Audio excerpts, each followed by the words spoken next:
Brėmeno muzikantų. Turėjo žmogus asilą, kuris daug metų kantriai nešiojo maišus į malūną, bet galų gale paseno, liko be sveikatos ir nebetiko darbui dirbti. Šeimininkas jau ketino daugiau jo nebešerti, bet asilas pajuto, kad čia gali liūdnai baigtis ir iškeliavo iš šeimininko, ketindamas tapti miesto muzikantu. Paėjo galiukui, žiūri kurtas, iškišęs liežuvį bei lekuodamas, lyg būtų nusikalęs. Na, ko tu čia taip lekuoji, kandikė, klausė asilas. Ak, sako šuo, jau pasenau, kasdien vėl silpninai į medžioklę, nebetinku, šeimininkas jau nori mane užmušti. Žinai ką, atsako asilas, aš einu į Brėmeną ir būsiu ten miesto muzikantas. Eime su manim, imkis ir tu muzikos, aš skambinsiu liūdną, o tu muši būgną.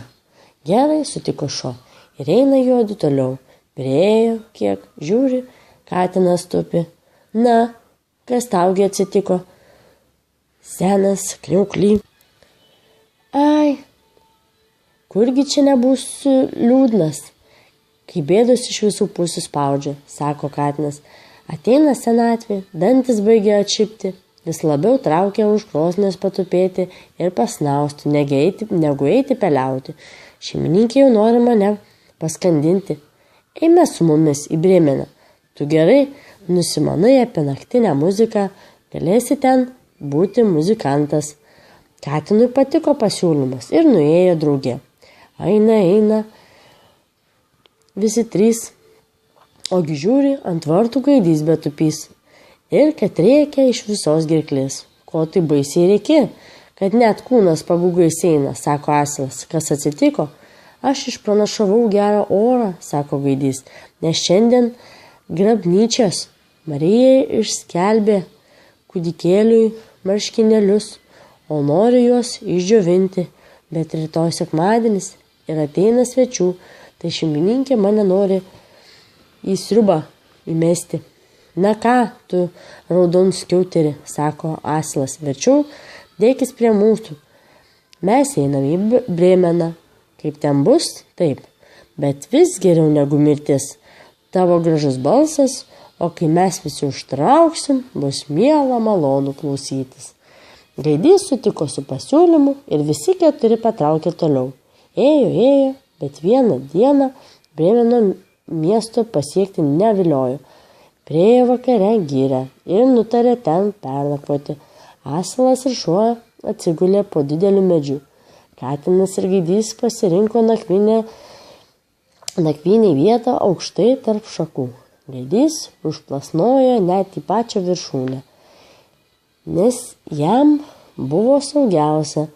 Prieš užmigdamas dar kartą pasidairė jis į visas 4 pusės, ogi žiūri tolumoje lyg ir ugnelė žiburiuoja ir sušuko savo draugams, kad netoliese kažkokie namai turėtų būti. Žiburys šviečia, asilas ir sako, jeigu taip, tai kylam ir einam tenai, nes čia ne per geriausia vieta nakvyniai. Šuo pagalvojo, kad vienas kitas kaulas ir kasnelis mėsos taip pat būtų ne pro šalį ir patraukė jie į tą pusę, kur degė žiburys. Netrukus pamatė, kad jis šviečia jau aiškiau ir juo toliau ėjo, tuo labiau žiburys ryškėjo. Ką tu ten matai, pilki? Paklausė gaidys. Ką aš matau? Atsakė asilas. Matau stalą, nukrautą gražiais valgiais ir gėrimais. Prie jo sėdi plėšikai ir puotauja išsijuosę. Kaip taip mums? Tarė gaidys. Taigi. O kad būtume mes jų vietoj, atsiliepė asilas. Ir ėmė jie tartis. Kaip čia tos plėšikus išvyti? Pagaliau sugalvojo, ką daryti.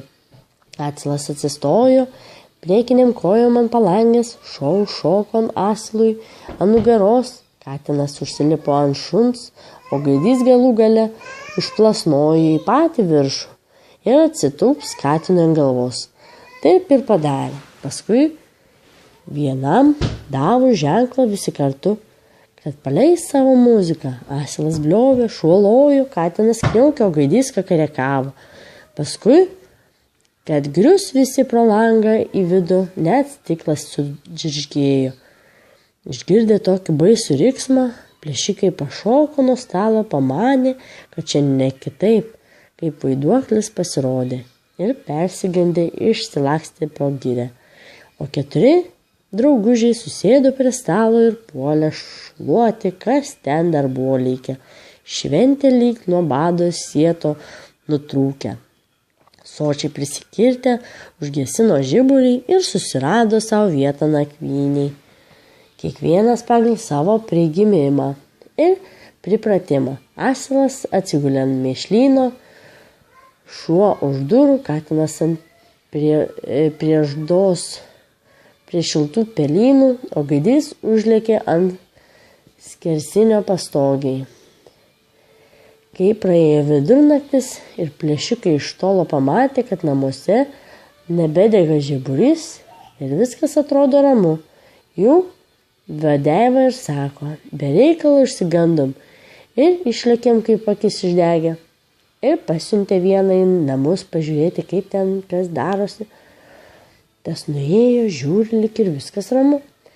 Užsuko į virtuvę, žiburio užsidegti ir pamatė žibančias katino akis. Pamanė, kad anglys dar tebėra gyvos. Ir kyštelėjo degtuką, norėdamas jį užsižiebti, bet katinas tuoj nepripažino, šoko jam į akis, supurškė ir perrėžė nagais veidą. Plėšikas baisiausiai persigando ir puolė bėgti pro užpakalinės duris, bet pašoko, ten gulėjo šuo ir stvėrė jam už kojos.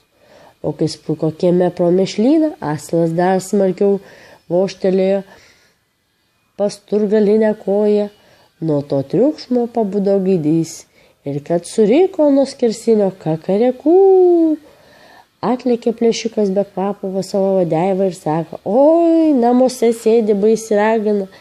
Ji purkštelėjo man į veidą ir perrėžė ilgais savo nagais, o prie durų stovi vyras su peiliu. Jis persmeigė man koją, o kieme guli juoda pabaisa, toji, kad tuos man medinę kuoką, o viršui ant stogo sėdi teisėjas, tas, kad sušuko, duokit man tą sukčių čionai. Tai aš ir sprukau iš ten. Nuo to laiko plėšikai nedrįsto į namus kojos kelti, o 4 Brėmeno muzikantas taip patiko ten gyventi, kad jie nebenorėjo niekur kitur eiti.